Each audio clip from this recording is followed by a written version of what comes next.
Good evening, everybody. Thank you very much for joining us for this webinar this evening, which has been hosted by AHDB Beef and Lamb and AHDB Dairy. My name's Amy Fawcett. I'm the Knowledge Transfer Officer for Beef and Lamb within AHDB.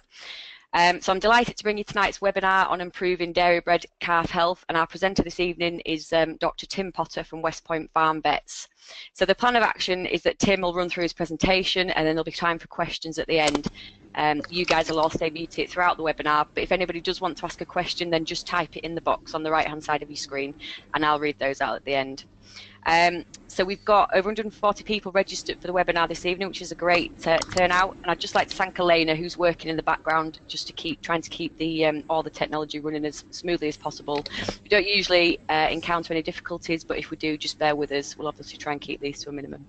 So without further delay, I'll hand over to Tim. Thank you very much. Thank you, Amy. So welcome to tonight's webinar. So I've been asked to talk through improving a dairy-bred calf health. In terms of an overview, key topics that we decided to have a look at through tonight: colostrum management, touch on some aspects of milk replacer, look a bit at individual versus paired housing, and I think within that just talk a bit about housing in general, some of the key things to think about. That then leads into hygiene, and then the final focus of the presentation is to look at one of the key diseases that we see in calves of this ilk and this age group, so the pneumonia, so bovine respiratory disease. So anytime that we end up talking about calf health and the performance of calves, it would be remiss not to talk about colostrum. We could spend a lot of time talking about the other aspects of this presentation in terms of nutrition in the first period on milk, talk about housing, talk about preventatives, vaccinations and all this. And actually, if you haven't got the calf off to the right start with its colostrum, you can the effect of the other things can be limited. So the colostrum aspect, yes, we are talking about calves that often people are rearing. They may not have direct links in with the source farm that they've come from, but I think it's always worth remembering that impact of colostrum, and also thinking about potential ways that you can look out for signs of good colostrum feeding, potentially identify problems as calves come into units if you're a calf rearer, or think of it as an opportunity as to potentially is this something that actually you want to engage with other farms or source farms that you're getting calves from, and think about that actually it's probably beneficial for both parties. So as a calf rearer, if you're getting good colostrum, calves having been fed good colostrum, potentially you're going to have a much lower incidence of disease, much better performing calves. So actually, is it worth thinking about engaging with your source farms, thinking about that direct supply, and whether or not there is some way that you can work together with people to make the system work better. So want to do a couple of slides just reminding everyone about colostrum. Firstly, what is colostrum? Everyone should know that that's that first milk secreted by the mammary gland for the first 24 hours after the birth of the calf. Contains immunoglobulins, so these are the proteins that are really responsible for the health of the animal. So they're the ones that are providing immunity. Good source of protein, source of energy for that calf, vitamin, minerals, and then gut growth factors. The quality of it will vary. And will be impacted by a number of different things. So traditionally people talk about the fact that colostrum from heifers is worse and of poorer quality than that of cows, mainly because of what they've been exposed to in terms of disease challenge or vaccination programs and things. So actually cow colostrum tends to be better. But other things will have a negative impact on colostrum. So if you've got a sick cow, that will have a negative impact on the quality of the colostrum from her. Why is it important? Newborn animals do not have a fully developed immune system, so they're reliant on those immunoglobulins coming from the colostrum for the sort of disease, to sort of fight off disease in the early part of life. And we're not just talking the first 24 hours, we're talking that sort of probably that first 6 to 8 week period. So animals that have had poor colostrum, it will have a negative impact on them for a lot of the rearing period, and certainly whilst they're on milk and up until weaning, it is a dramatic effect. The intestine is going through a process of development, so when the calf is born, it is not fully developed, and actually the immunoglobulins, so the IGs in the slide here, help protect the gut from pathogens. And so please don't underestimate the impact of colostrum, and it's a one way of delivering immunity and protection to the calves immediately after they're born.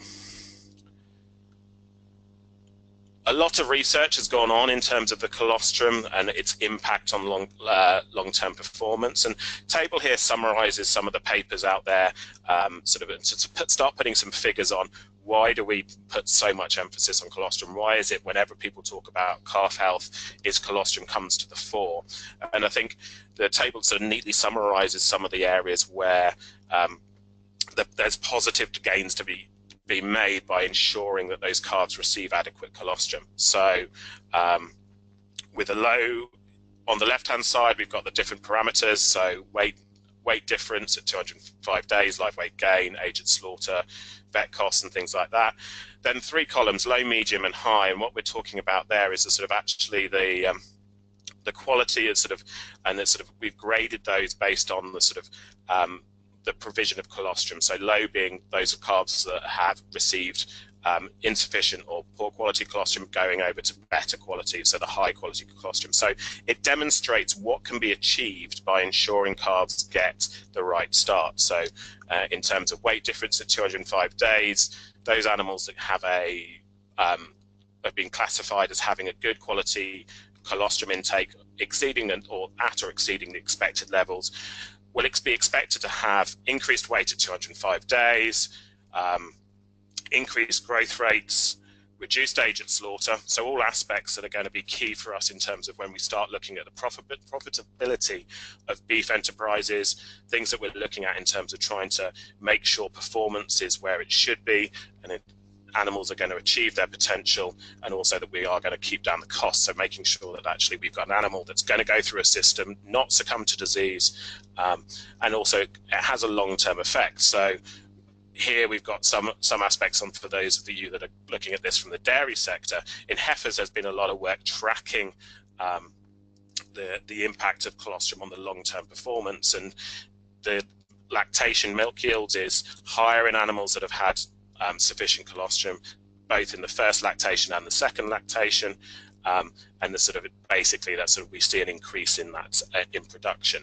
And a lot of that will be intertwined with regards to the disease resilience of those animals. So basically making sure we've had enough colostrum will minimize disease, making sure that we minimize the chance of the detrimental effect that those diseases will have on the growth and the performance of the animals, no matter what sector that they're going into. In terms of what we're doing, in terms of getting the colostrum in there, we have a very limited window to get that colostrum into the animal. So we can talk at length about what affects quality of the colostrum. So the quality is going to be affected by, as we said before, age of the mum. So heifers versus cows tending to have a better quality colostrum. The fact that we end up with disease having a negative impact on the colostrum of the animal. If nutrition will have an impact, so if the cow has had a poor plane of nutrition, she's been losing condition, colostrum will be of a poorer quality. There is also a tendency that what we find, certainly in the dairy sector, where animals have been selected much more for yields, that there is a finite amount of immunoglobulins produced by a cow. So if that number is going into an udder that's producing large volumes of milk, so we've got a very milky cow with high yields, the tendency is the colostrum is slightly poorer quality because it's a dilution factor. So these are things to bear in mind, and the guidelines in terms of colostrum feeding are all based around how do we take that knowledge to make sure that we can, in every instance, get the best possible start for animals. And actually it's achievable. A lot of farms where there's active processes going on in terms of monitoring colostrum feeding practices will be able to achieve 100% sort of hit rate in terms of getting all animals receiving adequate quality colostrum.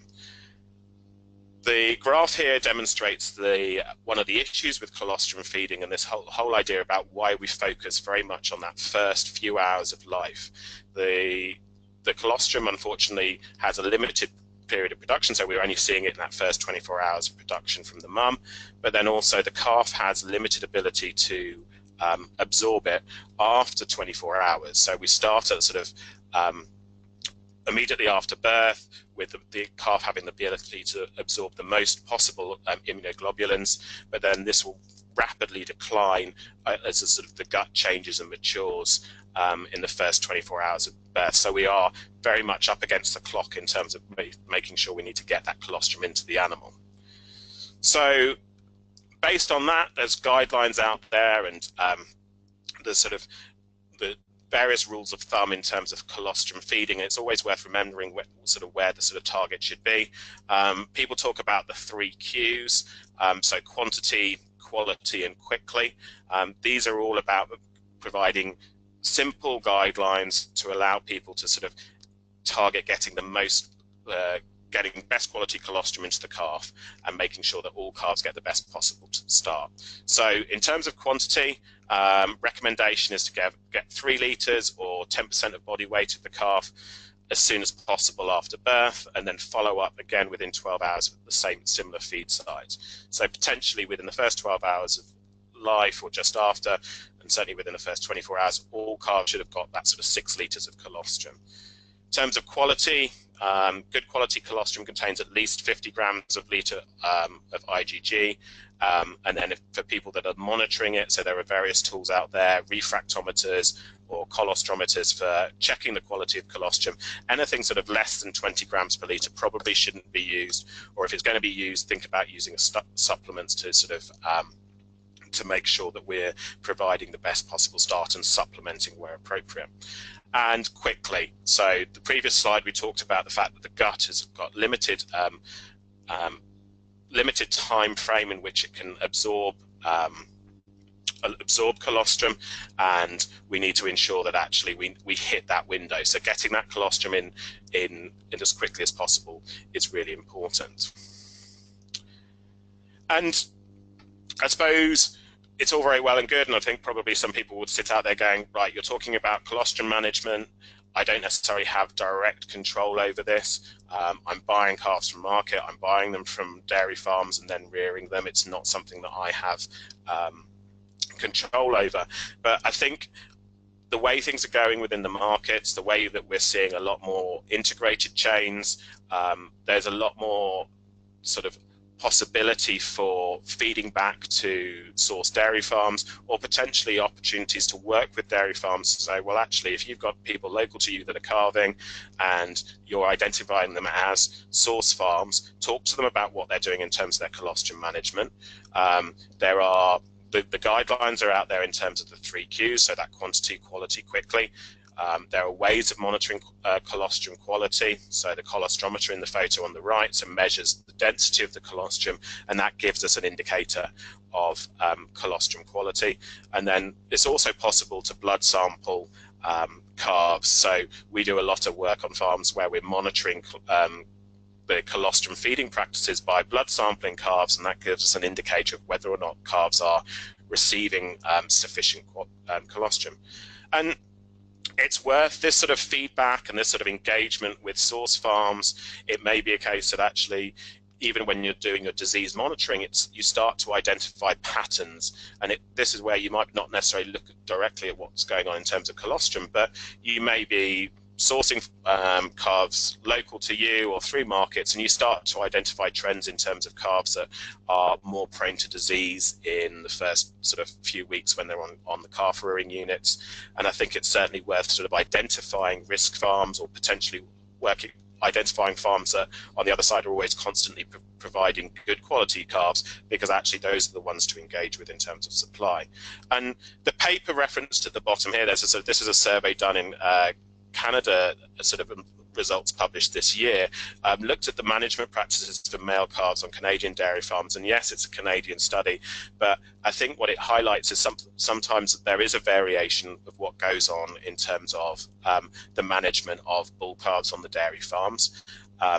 It's a sort of one of those sort of people talk about anecdotally, and the fact that the dairy farmers are always interested in the heifers, and that they tend to be prioritized. But I think, and there is a little bit of a difference there, but actually if people engage in sort of the young stock health across all calves, actually everyone benefits from it. And the study there in Canada identified probably about the sort of, certainly there was only about 9% sort of came back and said, oh, they don't feed any colostrum to bull calves.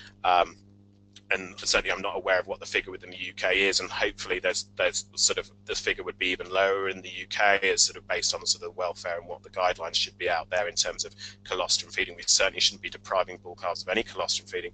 But the study also highlighted the differences in potential feeding practices, and it's worth being aware of what goes on and sort of working out ways that we can sort of join up the industry and make sure that actually these bull calves are getting the best possible start in life. So moving on from colostrum, and say if we don't have the opportunity of working directly with farms, or you're looking at sort of bringing calves into a rearing unit, what are the signs to look for, and how do we identify those at-risk ones? If you're dealing with farms, you know the history of, think about disease control, so known disease status, looking at sort of trying to eradicate things like BVD. So I look at whether or not you're sourcing from farms that have BVD, or are testing animals and removing PI calves. So there's a big push in terms of sort of, and I would encourage everyone to look at BVD eradication in terms of the sort of improving the health and sort of performance of beef animals. But it's a sort of, what other signs can you look for? And I think it's basically remembering at the end of the day that sort of the poorer looking calf may look like it's a deal at the time in terms of sort of, oh yeah, it comes with a group of good calves and it's there as an extra one or whatever, but actually it can end up being a problematic animal in the long term, and actually can end up costing you more. So try and avoid bringing in animals that have shown signs of disease, and certainly don't buy anything that is showing signs of disease at the time of purchase. Check the navel, look for it being alert, bright-eyed, good confirmation, think about that, what it has in terms of the long-term performance within the beef sector. Well grown for its age, and it's worth checking animals at ages, and sort of it's all very well having a 50-kilo calf that looks great now, but if it's a month old, you then need to think about, well, actually, what's been the impact of that animal? Why hasn't it grown on from its potential? So have a think about what your targets are in terms of weight for age, and sort of avoid anything that's dull, showing signs of diarrhea, potentially showing signs of a previous incidence of diarrhea. So look out for that scalding around the back end and sort of loss of hair, which frequently will show that potentially that animal has had a bout of diarrhea. Because those animals, if they've had disease in that initial period, will be ones that potentially will be repeat offenders later on, or are, again, it's pointing to animals that have potentially not had their sort of required colostrum, and there'll be negative impact on their performance. In terms of feeding, there's a lot of work out there in terms of whole milk versus milk replacer, different qualities, and ultimately you get what you pay for. Think about what you're doing in terms of the sort of, and the key pointers to look at is looking at the constituent parts, and making sure that actually you're following guidelines in terms of preparation and sort of actually and the feeding guidelines.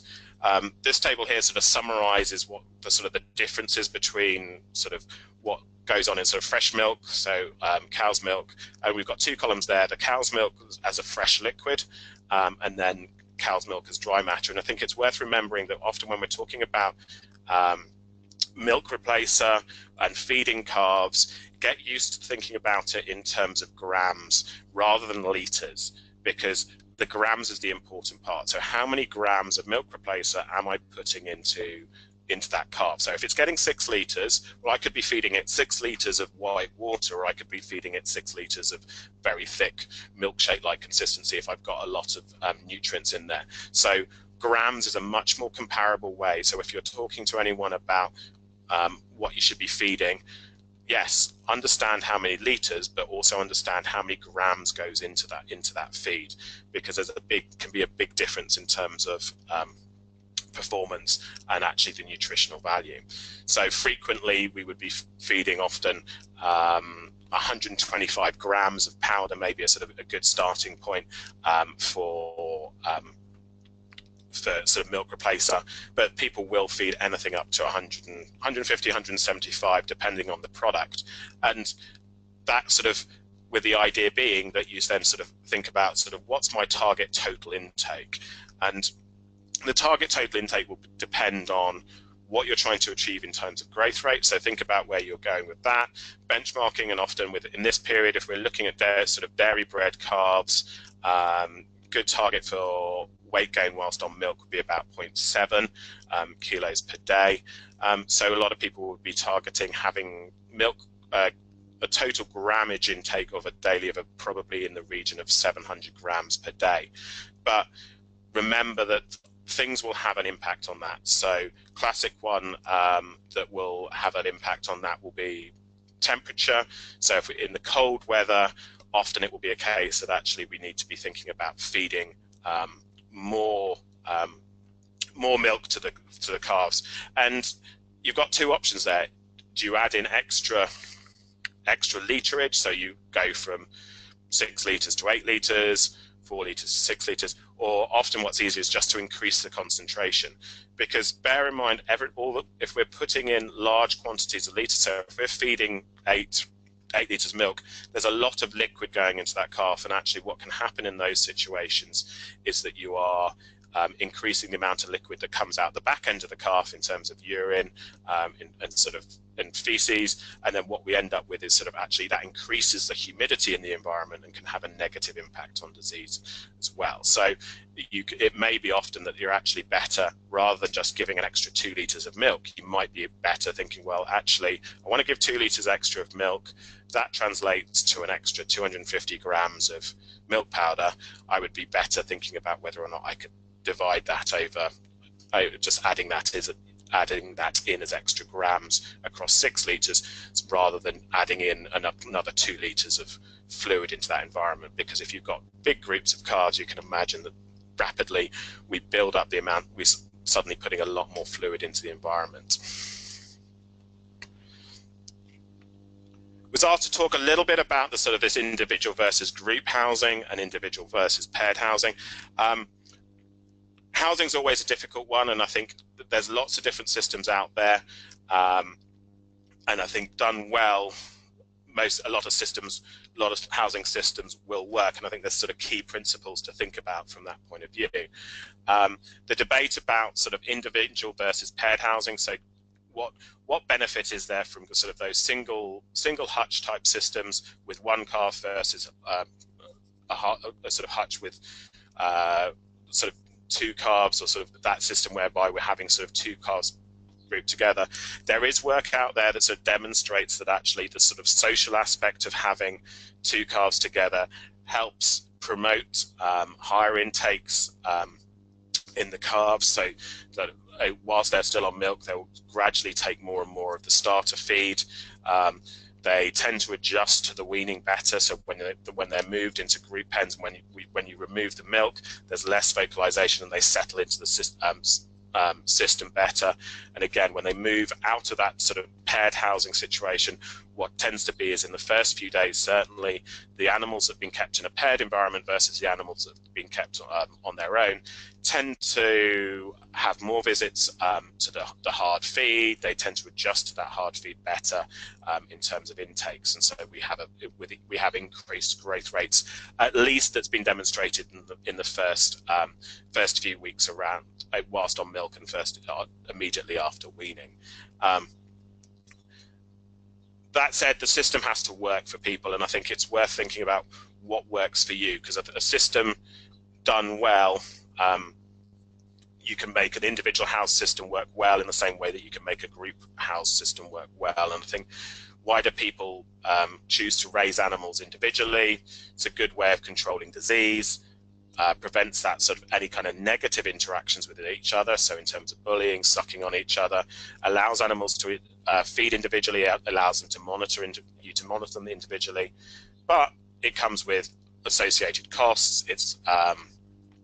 It is a very labor-intensive way of doing it, and potentially it precludes some of the sort of automated systems that may be better for sort of large group rearing. Why do people go into group systems? Lower labor requirements in terms of sort of that. It's easier to sort of bed up and feed all at once. You do have a better socialization, and sort of that can help promote performance. And there's a lot of work out there that sort of shows that these social animals learn a lot from each other, and so there's a positive impact of sort of following on from what other calves do, so going in and sort of investigating feed troughs, milk feeders and things like that. And there's also the sort of, at least the perception of better welfare. So that we could argue either way in terms of the systems. There is science to prove that sort of actually, yeah, groups works well, but the individual has its positives as well. So it's making sure you pick the right system for you. And whichever you do, I think it's key that you're getting the same principles. Going back to colostrum, it's making sure that we get the calves started right. We need to make sure they're getting enough feed. So think about providing enough milk powder, that sort of baseline, probably in the region of 700 grams, and then potentially maybe upping to higher planes of nutrition if we need it, if the demands of the weather.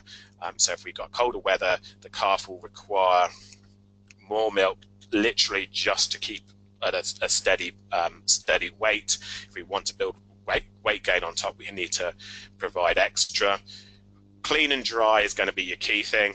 So in terms of comfort for the animal, minimizing disease, stress, but then also sort of if it's wet, again, the animal is going to burn extra calories trying to dry itself off, keep warm, and those calories are being spent keeping warm rather than actually what we really want them doing is going in terms of growth. Think about looking at monitoring performance and early identification of disease, which is going to be key, and that's something that we'll talk about shortly in terms of pneumonia, and thinking about ventilation. Ventilation, remember when we're talking about young animals, we stack effect and things like that. Probably that small animals, they're not generating a huge amount of heat, so they will struggle in very large spaces. So we need to think about how we potentially drive air changes. There's certainly a lot of work going on at the moment sort of showing the advantages of sort of some of the positive pressure systems where that's allowing air changes, because a young calf does not generate the same amount of heat as a 300-400 kilo store finishing animal that's going to really drive ventilation in the shed and sort of push fresh air around it. So it's thinking about that, okay, if I'm putting young calves into a shed, I need to avoid drafts where those calves are, but I also need to think about how I'm going to drive the air movement. Think about disinfection, and hygiene is going to be the key. There's a lot of ideas that can be borrowed from the sort of pig and poultry industry, where actually one of the things to do is sort of think about reducing moisture in the environment, but also think about the advantages of an all-in, all-out system. So being able to clean out between batches, and certainly if you're looking at it as a calf rearer, think about how can that work for your system. If you've got a couple of sheds or one large shed, what's the easiest way for you to do it? Is it that you fill up all at once in a batch and you run those animals through together, and then as they move out you can then clean out the entire shed?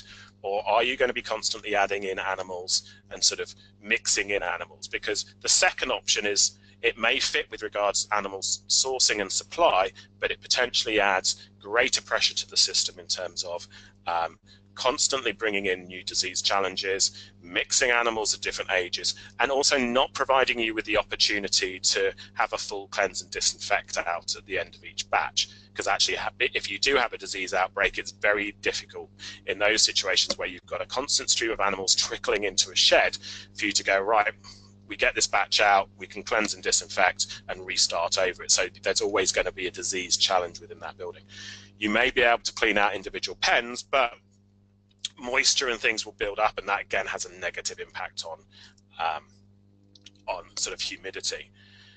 One of the things to bear in mind, the good hygiene and sort of thing, it's all about areas where the calf is in contact with it.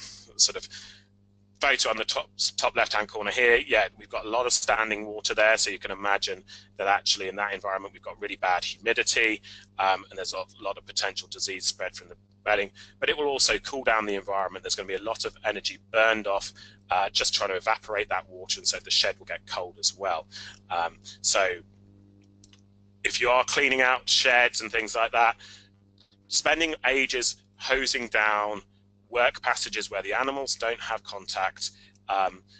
Yes, we want to keep things clean, but daily sort of spraying lots of hose pipes around or dumping sort of buckets of water into and emptying buckets onto the floor in calf sheds all adds to the humidity. So think about what you're doing in terms of where you're disposing of dirty water, what you're doing in terms of cleaning of areas where the calves don't have access to. Similarly, where do calves produce most liquid? Where are we going to get the real build-up? Moisture is always going to build up round feeders. So think about this in terms of if you're redesigning sheds or you're thinking about setting up units. Biggest impact we get in is around the calf feeders, and where they stand up. So think about drainage there, or having the ability to scrape those out on a regular basis to try and minimize the build-up of disease and moisture in the environment. So for the last little bit, just want to talk about one of the major diseases that we have. So scours being one of them, pneumonia is sort of the one I was specifically asked to talk about today. Pneumonia is one of those diseases where I think everyone can identify, have an idea of the symptoms and signs, but it's worth just sort of thinking about what's the long-term impact of it. Graph here is some work that was published last year, where people looked at lungs of animals at slaughter, and then sort of related that to sort of daily live weight and sort of live weight gains. And what we've got there is the sort of the normal in green, the moderate and severe is all about sort of, that's how the lungs were classified when they were examined at slaughter. So normal is the lungs that showed no signs of disease. Moderate is lungs that showed that there had been evidence of disease at some point, and then severe were lungs where on inspection you'd have expected those animals to have had severe disease at some point during their lifetime. And what you can see from the graph is a very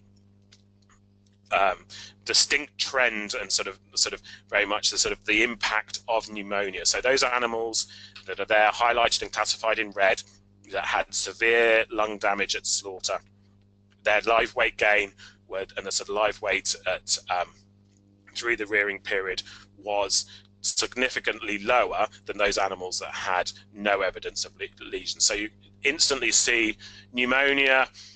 It's one of these diseases that has a long-term impact. It's not just about that coughing animal, that loss of the animal that dies from it, the cost of the veterinary interventions, the antibiotics, the anti-inflammatories to treat it, but think of it as the long-term impact as well. So it's important to never underestimate that. So there's a lot to be said for investing in steps to prevent the disease. Signs of pneumonia. There are some great sort of systems out there now. The chart on the right is from the University of Wisconsin, and they sort of have a scoring system that allows sort of people to objectively sort of quantify what's going on in terms of calf pneumonia and BRD. And they look at a number of things within that. So rectal temperature, presence of cough, nasal discharge, eye scores, also look at position of the ear. So the position of the ear sort of highlights one of the diseases that's sort of seemingly emerging in a lot of the sort of calf rearing and heifer rearing programs, especially those that are bringing in animals from multiple different sources. So it's often seen as a result of infection with mycoplasma. Signs listed on the left are those ones that hopefully everyone's familiar with. So fever, so elevated temperature, nasal discharge, lacrimation, so discharge from the eye and watering from the eye, cough, increased respiratory rate, rough hair coats, depression, poor weight gain, reduced feed intake. And I think it's sort of worth bearing in mind, and it's interesting when I chat to people about pneumonia and BRD and sort of the diseases. Often I chat to people and they often say, oh, well, pneumonia is the severe form of it. So that animal that is down, really breathing very hard, and sort of may have a very high temperature and is sort of very easily identifiable sick. And then an animal that is just coughing occasionally, bit of nasal discharge, they don't necessarily always classify as pneumonia. And I would just view it all as, it's all on a sliding scale. It's all one and the same disease. And I would encourage people to make sure that actually you're identifying the disease in the early stages, because what we want to do is make sure that we minimize the impact, because that animal, that if you treat it in the early stages, we're much more likely to get better resolution, and we're less likely to have those animals fall into that severe category on the graph on the previous slide. So it have that long-term impact on the sort of the performance and the weight gain of the animal. They're interesting, so in terms of technology, say the scoring system is there, it provides you an objective tool, and that can be downloaded online. There's even an app now, I think, that you can download, and you can score pens of animals that will allow you to sort of objectively measure sort of pneumonias in groups. We're now seeing temperature detecting devices, so things that you can either sort of put into the ear of calves, and that they will start flashing if the calf goes, if the temperature of the animal goes up above a certain threshold, and so visually draws your attention to those animals. Similarly, the boluses there's some temperature monitoring boluses. So various tools that are out there to help with disease detection, but it doesn't take away from the need for good stockmanship. These should be viewed as sort of adjunct tools and a way of sort of helping sort of hone in what's sort of helping that identification. And I'd always encourage people to sort of work with your advisors, with your veterinary surgeons, to make sure that actually you have a clear definition of what diseases are, what your treatment policies should be, and especially if you're going down the line of using some of these aids to detection, so that something like the ear tags that monitor temperature, it's understanding that, okay, what do I do if that device starts showing that the calf has an elevated temperature? What's the most appropriate treatment? Because one of the things that's highlighted by a lot of studies, and this is work that was done at the same time as the previous study I showed in terms of the impact of pneumonia on weight gain, what they looked back on was the treatment records. And summed up here is the fact that, okay, they looked at the lung damage. Again, those animals that had normal lungs, no sign of lung damage, those ones with moderate and those ones with severe lung damage. And they looked back through the medical records of those animals to see whether or not they'd been treated for pneumonia. And I think on this graph, you've got the blue is animals that were treated, and then the yellow is the animals that were not treated. And the normal mild, we've sort of got a 50, sort of almost 55, 30, 45 split between treated and not treated. So a lot of them, as we'd expect, not treated because we wouldn't have had disease, or were treated, and may well be the fact that they were treated and resolved completely, or is an opportunity in that sector to look at whether or not the animals needed treatment in the first place.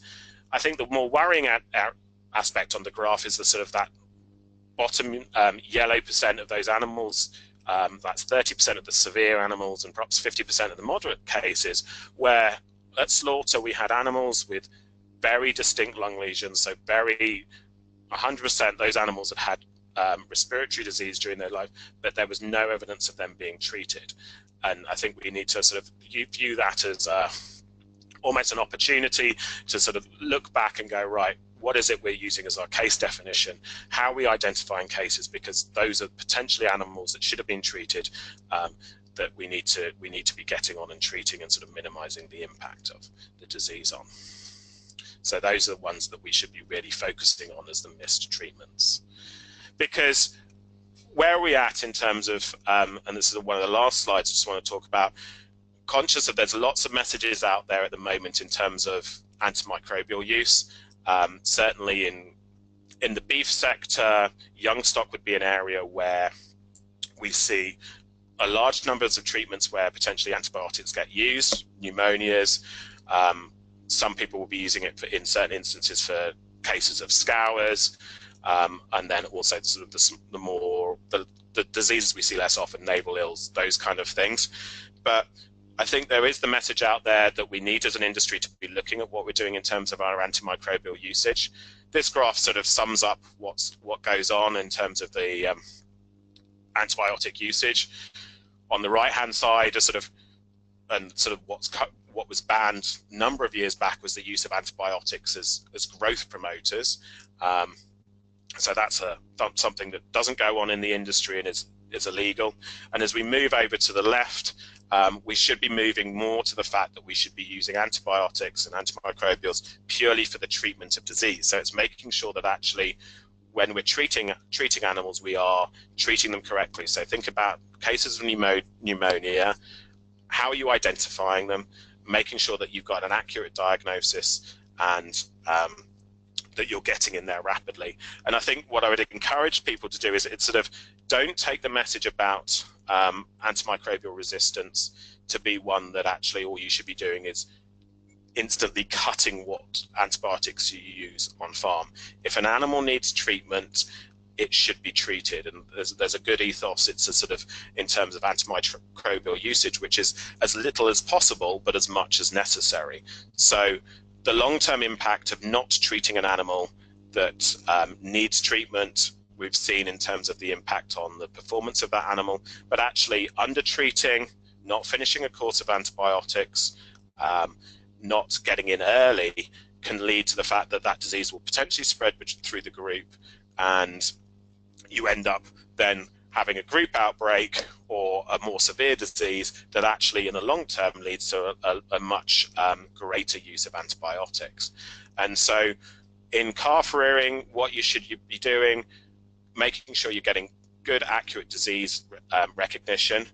Certainly you should be moving away, and certainly I think in the current climate and the current thinking is that actually we shouldn't be routinely just treating animals in the absence of disease. So what's on here is the prophylaxis, so that prevention therapy. So people that are treating animals immediately on arrival as a preventative, that's something that we should be moving away from as an industry, which shouldn't be necessary, and it's thinking about other ways of minimizing the impact of stressors. So is it that going down, providing nutritional support immediately after transport for those calves, so thinking about electrolyte therapy to reduce stress, what's going on in the environment, the use of vaccination to try and reduce antibiotic usage, but when it is necessary, get in at the right time, always follow the dose rate, and agree protocols with your veterinary surgeon. There are certain classes of antimicrobials which the industry is really keen to reduce, and those are the fluoroquinolones,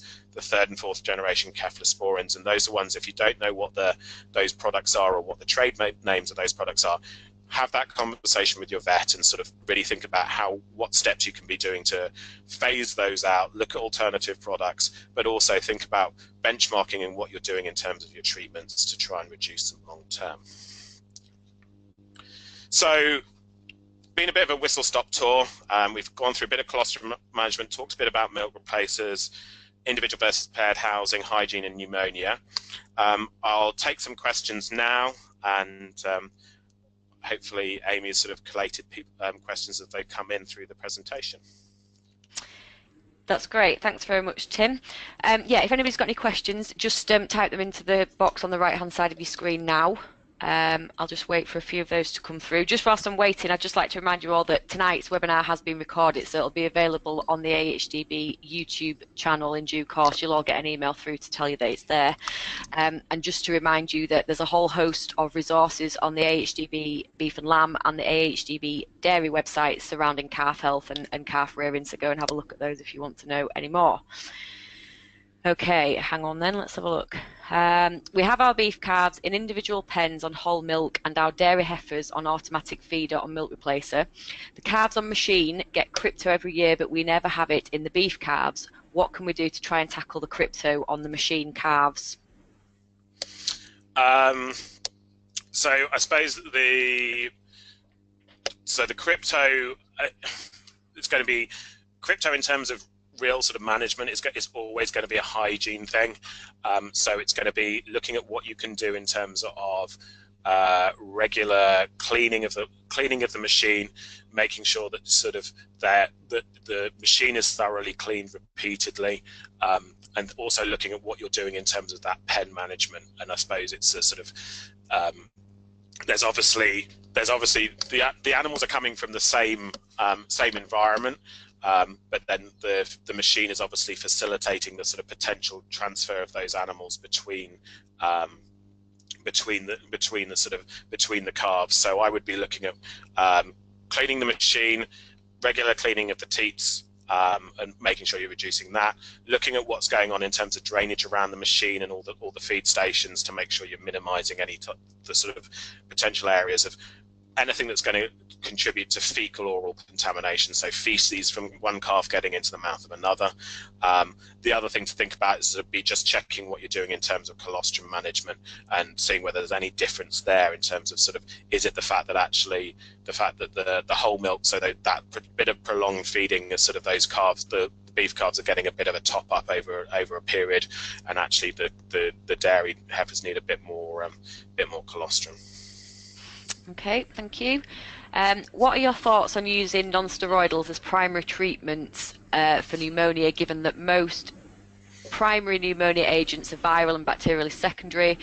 Thinking about this in terms of welfare, and reducing the effect on growth rates.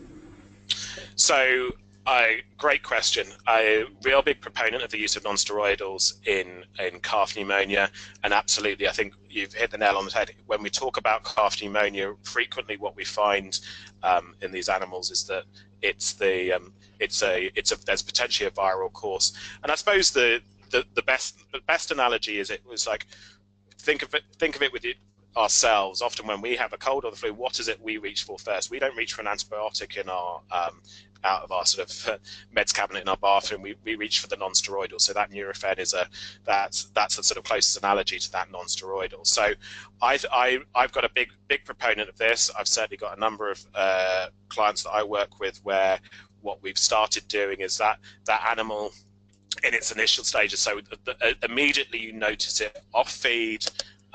If it's got a temperature that is sort of a little bit of perhaps a clear nasal discharge, and that's where sometimes the objective scores can be quite useful, because you can start building a scoring system. You go, okay, in the mild diseases where we haven't necessarily got evidence of sort of bacterial involvement, so we haven't got the sort of yellow snot or sort of that sort of bacterial overgrowth, instant sort of going in with a non-steroidal very quickly, but then also monitoring those animals, and then potentially thinking about, okay, having a point at which you go, it would be worthwhile, this is the cutoff. If it hasn't improved within 12 hours, 24 hours, it may be that we do need to go with an antibiotic. And I think that's something to discuss with your vet and have a clear protocol. What are my cutoffs? What are the signs I treat with a non-steroidal first? And at what stage do I move on to an antibiotic?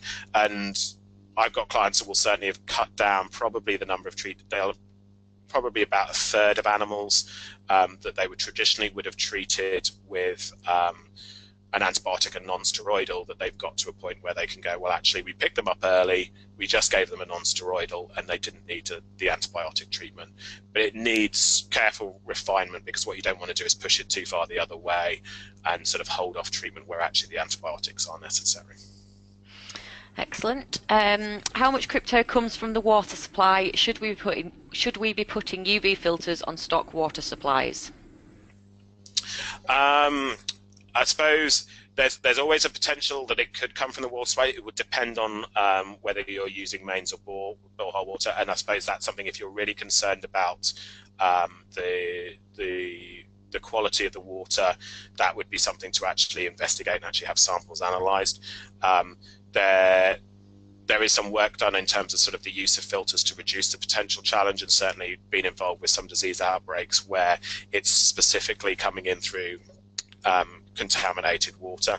But I think it's sort of, before going down that line, it would be looking at making sure you've identified it truly as that's what the source is, because a lot of it will be coming from the adults and sort of be picked up on farm, and then will then potentially be circling through through calves later on.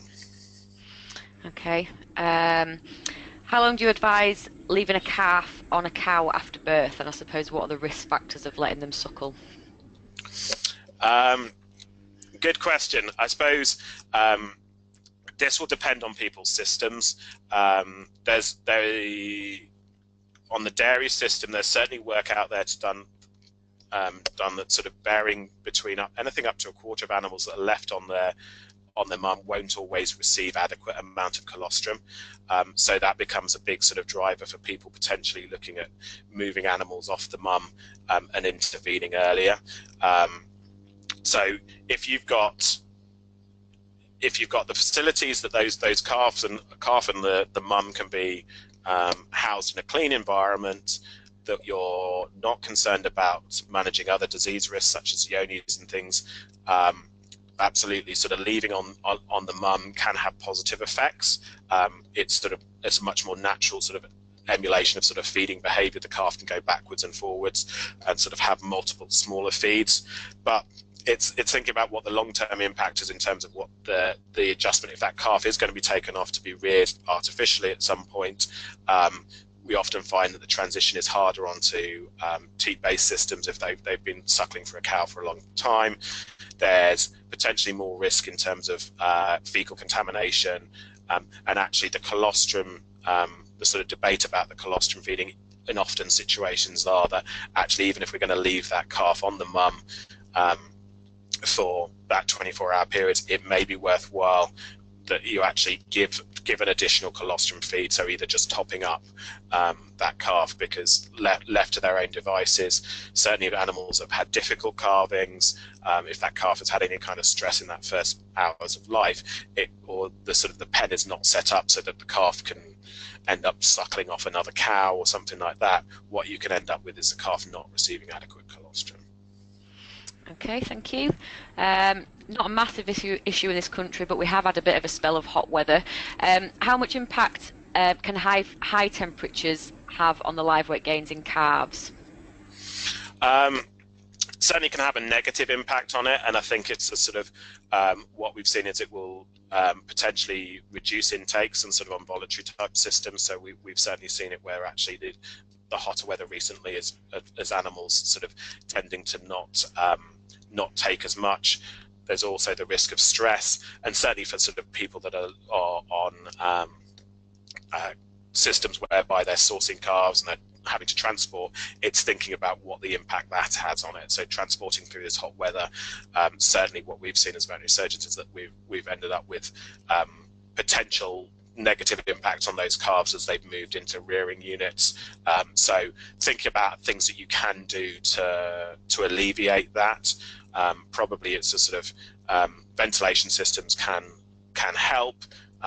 Also thinking about, well, if we've got hot weather, we're transporting calves, thinking about the fact that, okay, those calves are much more likely to be slightly dehydrated. So thinking about providing extra electrolytes can help reduce the negative impact on daily live weight gain, and also and reduce the likelihood of disease following that period of stress.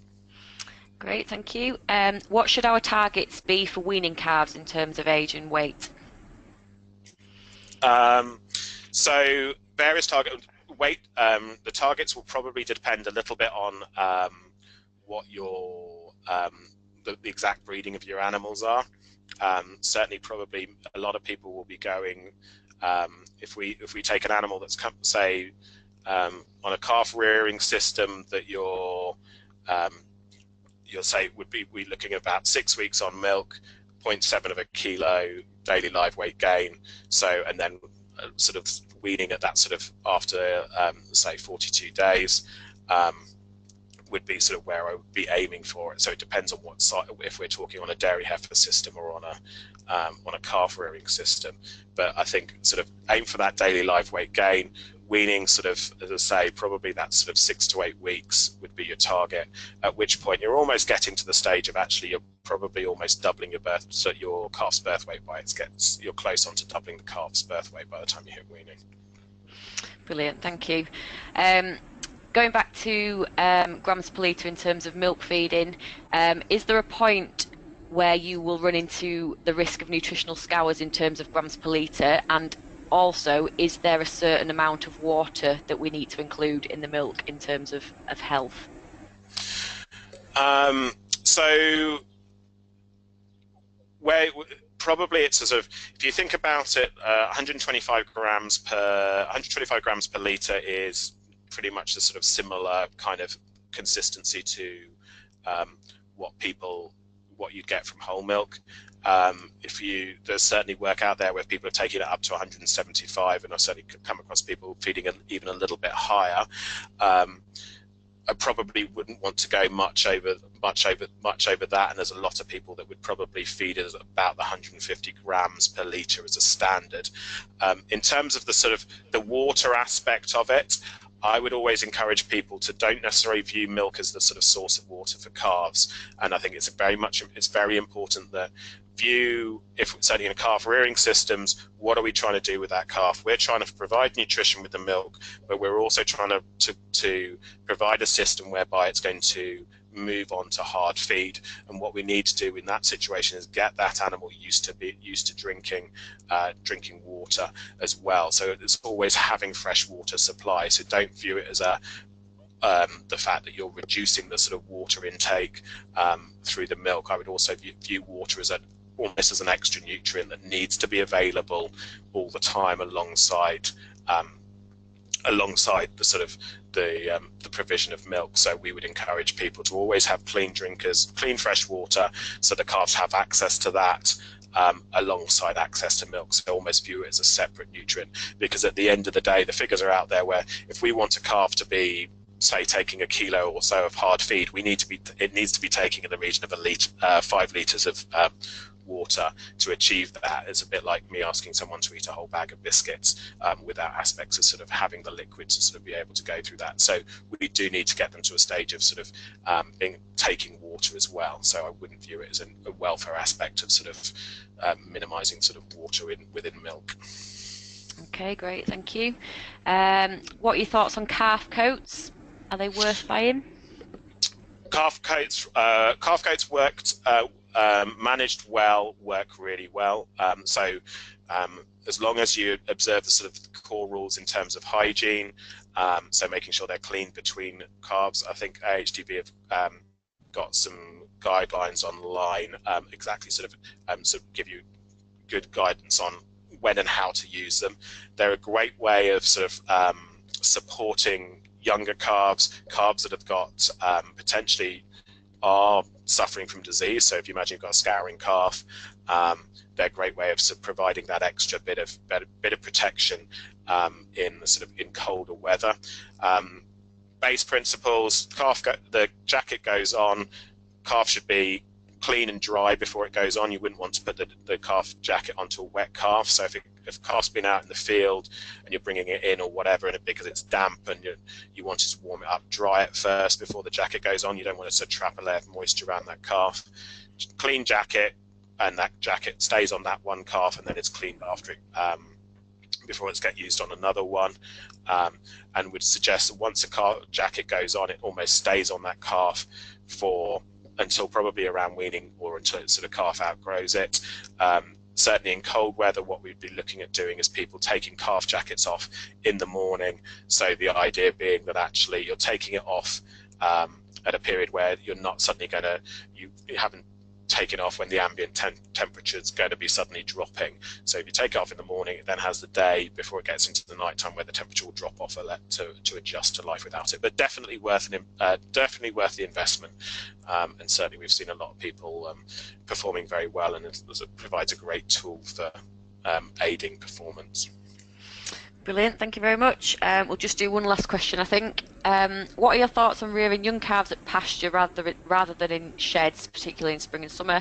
In New Zealand, most calves are turned out to pasture early on in life, and they don't get so much pneumonia because of better ventilation. Should we be doing more of this in the UK? So managed well. Certainly, I've know some people that it works for. I think it's going back down to ensuring the base principles are there. So it's having adequate sort of shelter there, that if the weather turns bad, we're not going to shock those calves. Having some shelter or some protection from the elements, because ultimately if we suddenly throw them out into wet weather, into the wind, and they're unprotected, we will have a negative impact on their growth rates. But absolutely, there's a lot with fresh air and things like that. If managed well, it helps us reduce. It's going to reduce the sort of disease challenge in terms of pneumonia. One thing to think about in terms of disease is certainly what you'd have to think about is sort of, you wouldn't want it necessarily in a very confined small paddock, or if you are doing it on that system, there's always think about what can be done potentially in rotational systems, so that actually that you're resting paddocks, because otherwise potential is that you'd get sort of build up of things like crypto and things in that on that area. And it's also thinking about how you manage dry feed intakes. I've certainly seen systems come unstuck where you sort of having dry feed outside, it's making sure that it's kept dry, it's kept palatable, and that if you've got an area of shelter, that the dry feed is in or around that, so that actually if the weather does change, the calves still are voluntary going up for those to take onto the hard feed to get them sort of to build up that intake. Because if it's massively separated, the tendency would be that the animals shelter away from that and sort of won't get the intakes that we want. Excellent. Well, thank you very much, Tim, for that. Thanks for sharing your expertise with us this evening, and thank you to everybody for listening. We've had a really good turnout and participation. So I'll just remind you again, it will be available on the YouTube channel shortly, and you'll get a link through when that's up and running. Thank you very much, and enjoy your evening.